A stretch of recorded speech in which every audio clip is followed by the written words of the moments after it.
देखिए, ये सरकार जो एक कानून में संशोधन करके लेकर आई है, और वो है कि जो ड्राइवर होगा वो एक्सीडेंट अगर करेगा तो उसकी सजा 10 साल की होगी और 7 लाख रुपए जुर्माना होगा। सजा 10 साल की और 7 लाख रुपए जुर्माना।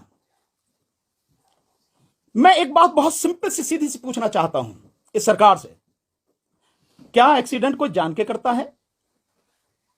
अगर सामने कोई पक्षी आ जाए, कोई जानवर आ जाए, कोई इंसान आ जाए, वो भरसक कोशिश करता है कि किसी भी सूरत में उसको चोट ना लग जाए। और कई बार ऐसी स्थिति आती है कि उसमें वो खुद जो ड्राइवर है, उसमें बैठे हुए जो लोग हैं गाड़ी में, वो बड़े भयानक हादसे का शिकार हो जाते हैं।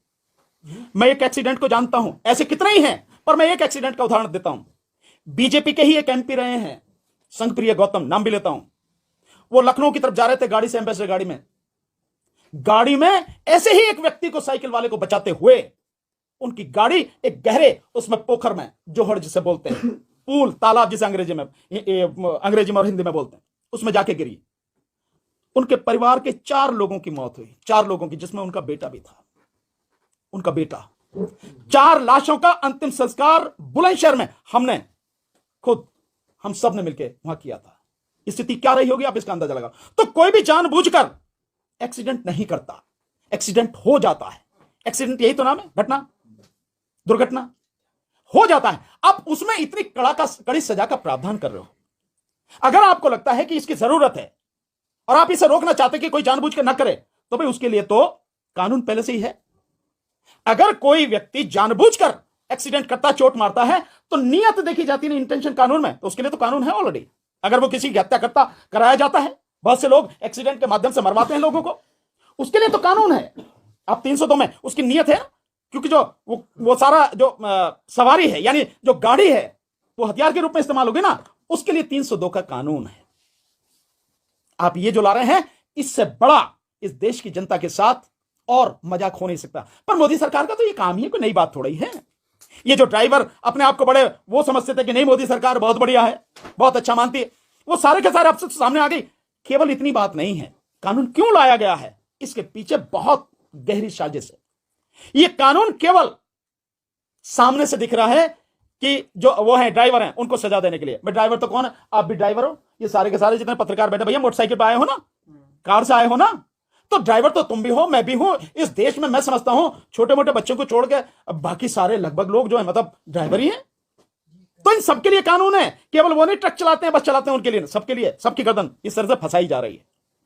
पर ये इसलिए है कि जो 2024 में यह सरकार ईवीएम के माध्यम से जीतने का षड्यंत्र जो कर रही है, और इस बार जनता ईवीएम से चुनाव होने नहीं देगी, इस बार जनता ईवीएम के खिलाफ सड़क पर आकर लड़ेगी, जन आंदोलन बनाएगी। उस समय कोई भी व्यक्ति किसी भी तरह से बस में, ट्रक में, गाड़ियों में, मोटरसाइकिल पे कहीं बैठ के ना आ जाए, इसलिए पहले इनकी गर्दन दबोचो। यह है उसकी इंटेंशन इस कानून के पीछे। यह है कि जिस समय वो सत्ता में वापसी के लिए सारे हथकंडे अपनाएगी, तब किसी भी व्यक्ति को किसी भी तरह का वाहन उपलब्ध न हो जाए। यह है गहरी साजिश, इसलिए सारे के सारे काम किए जा रहे हैं। तो हम इसका पूरी तरह से विरोध करते हैं। और सभी ड्राइवर भाई हमारे, जो इस देश की आधी से ज्यादा आबादी है, वो ट्रक के ड्राइवर हो, बस के ड्राइवर हो, मेटाडोर के हो, छोटे हाथी के हो, कार के हो, मोटरसाइकिल के हो, स्कूटर के हो, कोई भी, हम उनके साथ में हैं, पूरी ताकत से उनके साथ में हैं। इस लड़ाई में हम कंधे से कंधा, कदम से कदम मिलाकर उनका साथ देंगे। सरकार की तरफ से मॉब लिंचिंग को लेकर फांसी का प्रावधान किया गया है, और जो ड्राइवर संघ है उनकी तरफ से कहा गया है कि ड्राइवर की मॉब लिंचिंग बढ़ेगी। तो अब क्या जो मॉब लिंचिंग होगी वो भी फांसी के दायरे में है? बिल्कुल नहीं होंगे। मॉब लिंचिंग कौन कर रहा है? बीजेपी और आरएसएस से जुड़े हुए लोग हैं। आप उनकी सारी देख लीजिए। गाय के नाम पे कौन मार रहा है? विश्व हिंदू परिषद के लोग, बजरंग दल के लोग, यही लोग मार रहे हैं ना गाय के नाम पर, यही लोग मार रहे हैं ना। तो मॉब लिंचिंग कौन कर रहा है? बीजेपी, आरएसएस, उनसे जुड़े हुए संगठन, उन्हीं से जुड़े हुए लोग हैं। और इसका जो है उन्होंने धंधा बना रखा है, धंधा कर रहे हैं वो लोग। वो लोग हैं, आपको दिखाने के लिए बना दिया कि उनके लिए कड़ा कानून है, फांसी की सजा।